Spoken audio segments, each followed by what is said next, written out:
My name is Jeremy Arnold, and this is my story.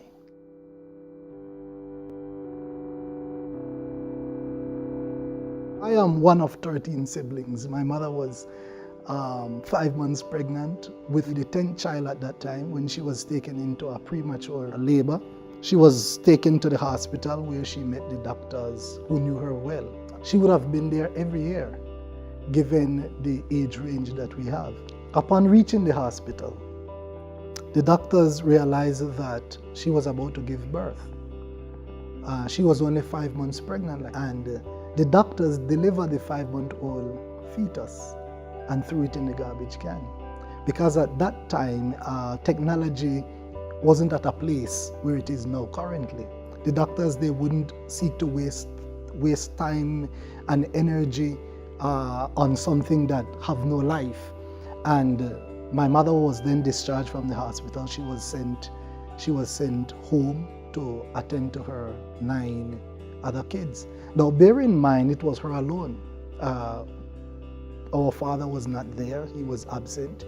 And they discharged her from the hospital, and she would return back to the garbage can, where she looked and she found her fetus, her baby.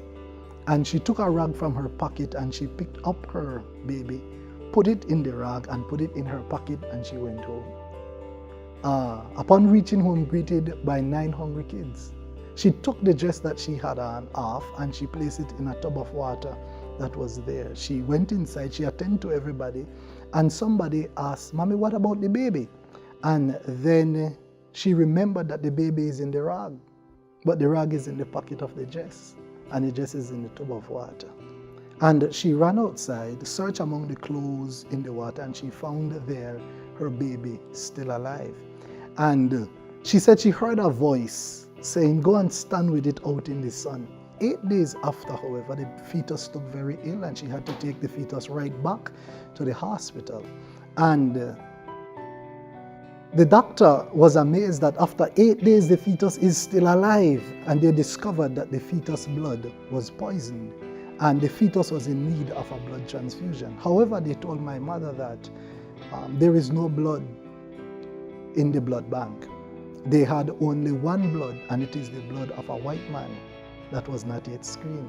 My mother, with the faith that she has and the courage that she has, she said, "Give it to him. That's the blood that belongs to him." Trying to appease this lady, the doctors knew well that this is a hopeless case, but to get rid of this lady, they did the blood transfusion. And after they would have finished, they finished about 11:30 the night. The doctors went to my mother and said, "You could go home, because at midnight, half an hour from this time, that fetus will die," because we did not follow protocol. We did not do what was necessary to be done for this to have been a success. 1 hour, however, after midnight, when they went to check upon the fetus, my mother told me from down the hall they could have heard a heart beating very loud, and it was the heart of the fetus. 1 year later, the fetus was still alive, but the fetus was very ill. So my mother had to take the fetus back to the hospital, where she met there the same doctor and the same staff. Now somebody might ask, why didn't she go to another hospital? Well, the truth is, she was extremely poor, and she couldn't afford going to another hospital. But more than that, at hindsight now, I see that it was God working for the life of the fetus. And God would have this doctor and these staff to witness the miracle working power of him. The doctor then was amazed that after 1 year, the fetus is still alive. At this time, you would think that the doctor would recognize that there is a supernatural power working behind the scenes. But the doctor looked at my mother and said, "Don't get too attached. At the age of 2, he will be totally crippled. At the age of 3, he will be totally blind. At the age of 4, he will be a complete retard. And at the age of 5, he will die."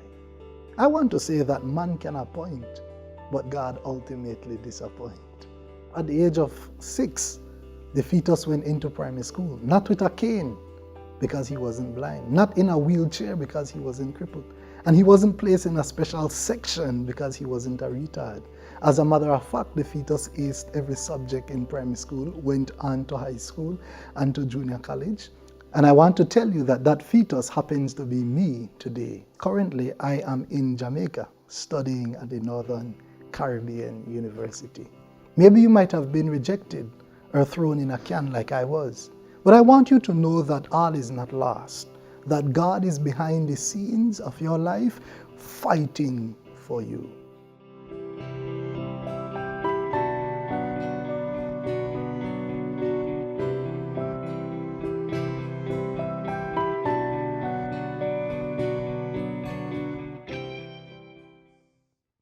You want me to bridge that?